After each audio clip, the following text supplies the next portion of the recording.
अफवाहें उठती हैं, अलग अलग तरीके से लोग बात कहते हैं, कुछ होती है कुछ।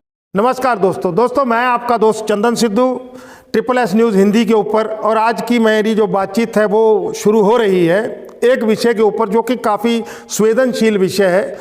हुआ क्या, हमारे जो गृह मंत्रालय है उन्होंने YouTube को रिक्वेस्ट भेजी है कि 5 चैनल जो पंजाबी के अंदर हैं, जो खालिस्तान के लिए लोगों को उकसाते हैं, उन चैनल को YouTube जो है बैन कर दे। और इससे जो है देश की जो व्यवस्था है वो प्रभावित होने का चांस है। अब यहाँ पर एक चीज़ जो सबसे बड़ी उठ के आ रही है वो ये उठ के आ रही है कि जो गाइडलाइन है खालिस्तान के विषय में या हिंदू राष्ट्र के विषय में, उसका स्पष्टीकरण भी सरकार को साथ में करना चाहिए कि भाई अगर व्यक्ति इन विषयों पे बोलता है तो वो समझिए कि देश के सौंदर्य को, देश के सामाजिक संरक्षण को और देश के जो है बल्कि देश के प्रति वो नुकसानदायक है और इन विषयों के ऊपर आपको नहीं बोलना चाहिए। क्योंकि यहाँ पर एक चीज़ मैं और बताना चाहूँगा, देखिए खालिस्तान की डिमांड कहीं ना कहीं ये हर सिख समुदाय के व्यक्ति जो अग्रेसिव स्वभाव के हैं उनकी ये डिमांड हमेशा रही है कि उनके साथ में पक्षपात किया जाता है। पक्षपात मैंने कल भी अपने वीडियो में क्लियर किया था, दोबारा से क्लियर कर देता हूं कि जो नॉर्मल व्यक्ति वर्क कर रहा है, जिसका काम है खेती करना, चाहे वो बिजनेस करता है चाहे वो नौकरी करता है, और उसके बच्चे बढ़िया शिक्षा प्राप्त कर रहे हैं, अच्छा उसको भरपेट खाना मिल रहा है, अच्छे कपड़े पहनने को मिल रहे हैं और कर्ज के नाम की कोई चीज़ उनके पास में नहीं है, तो ये हर वर्ग में मिलेगा। ये आपको मुस्लिम में भी मिलेगा, हिंदू में भी मिलेगा, सिखों में भी मिलेगा। और उनको ज़्यादा कोई मतलब नहीं है। वो क्या करेंगे, वो गुरुद्वारा साहब में जाएंगे, अपना पूजा पाठ करेंगे, ठीक है, और जो भी मर्यादा होगी, जो भी मान्यता होंगी उसके अनुसार करेंगे। उनको खालिस्तान के मुद्दे से कुछ नहीं लेना। लेकिन एक वर्ग जो है, जो अपने आप को पीड़ित महसूस करता है, खासतौर पे 1984 के बाद में, वो पीड़ित वर्ग क्या करेगा? वो पीड़ित वर्ग को आप चाहे कुछ भी तरीके से मलहम लगाने का प्रयास करें, उनके मन में एक टीस होगी। टीस क्या होगी? जिस उस समय की सत्ता पक्ष ने जैसा बर्ताव उनके साथ किया, या उस समय के प्रशासन ने अपनी वाही करने के चक्कर में, नेताओं के सामने अपनी गुडविल बनाने के चक्कर में जैसा बर्ताव किया, वो जख्म तो कम से कम 2 पीढ़ियों तक उनके जो है अपना सीने पे रहेंगे। और तीसरी चीज़, जहाँ पर आके मुद्दा जो है थोड़ा अजीब टाइप का हो जाता है। देखिए, एक वर्ग हिंदू राष्ट्र की बात कर रहा है और उसमें संत व्यक्ति भी कर रहे हैं कि हिंदू राष्ट्र बनना चाहिए, हिंदू सबसे ज़्यादा हैं इस देश के अंदर, उनका एक राज्य होना चाहिए। अब सिख कह रहे हैं कि हम 1947 के अंदर जो है हमको अंग्रेज दे रहे थे, हम लोगों ने नहीं लिया, ठीक है, लेकिन हमारे साथ पक्षपात हुआ। तो ऐसी जो ये विवाद उत्पन्न हुए, तो वहाँ पर एक लिमिट तक उनको अपनी बात कहने का लोकतांत्रिक रूप से अधिकार होना चाहिए।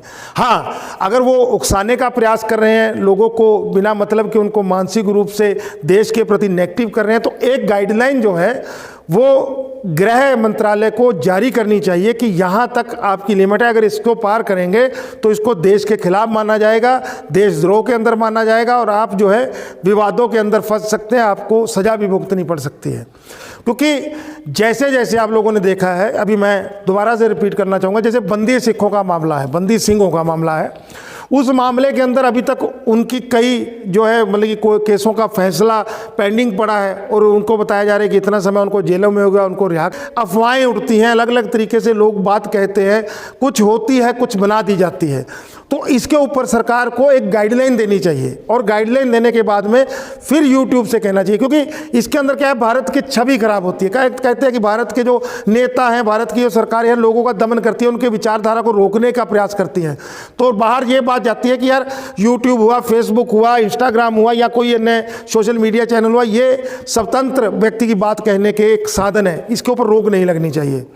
तो जाहिर सी बात है, हम लोग अपने देश का सिस्टम तो रोक लेंगे, लेकिन बाहर से जो वीडियो आते हैं, बाहर से जो सिस्टम आते हैं, उसको हम लोग कैसे रोकेंगे? हाँ, हो सकता है कि हम YouTube को कह के रुकवा दें, वो नाम बदल देंगे, ठीक।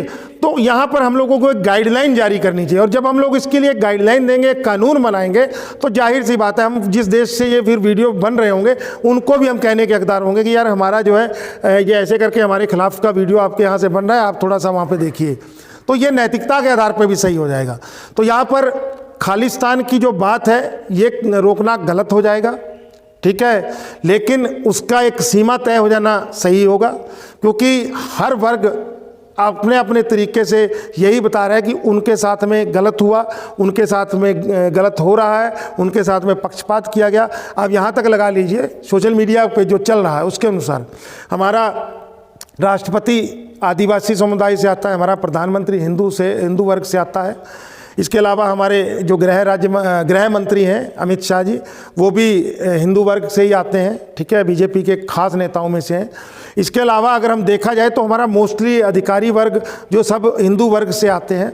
अब इन सब के आने के बाद में भी अगर हम आज कहते हैं कि हिंदू प्रत्याड़ित है, ठीक है, और उसका दोष हम लगाते हैं पुराने नेताओं की तरफ, तो यहाँ पर मैं एक चीज़ स्पष्ट कहना चाहूँगा कि देखिए एक सीधी सी बात है, जैसे हमने एक वीडियो के अंदर बात कही थी कि पिछड़े वर्ग को और दलित समुदाय को वोट बैंक के लिए एक्स्ट्रा देना का प्रयास किया गया कि इनका वोट हमारे साथ जुड़ जाए, ठीक है। उससे क्या होगा, एक गैप पैदा हो गया है, वो गैप समस्या पैदा कर रहा है।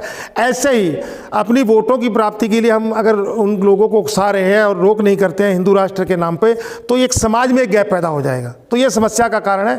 तो गाइडलाइन इनको देनी चाहिए। और अगर आपको मेरी बात अच्छी लगी तो कमेंट जरूर करिएगा और वीडियो को शेयर जरूर करिएगा। तो यहीं पर मैं अपनी बात को ख़त्म करता हूँ। जय हिंद दोस्तों, धन्यवाद।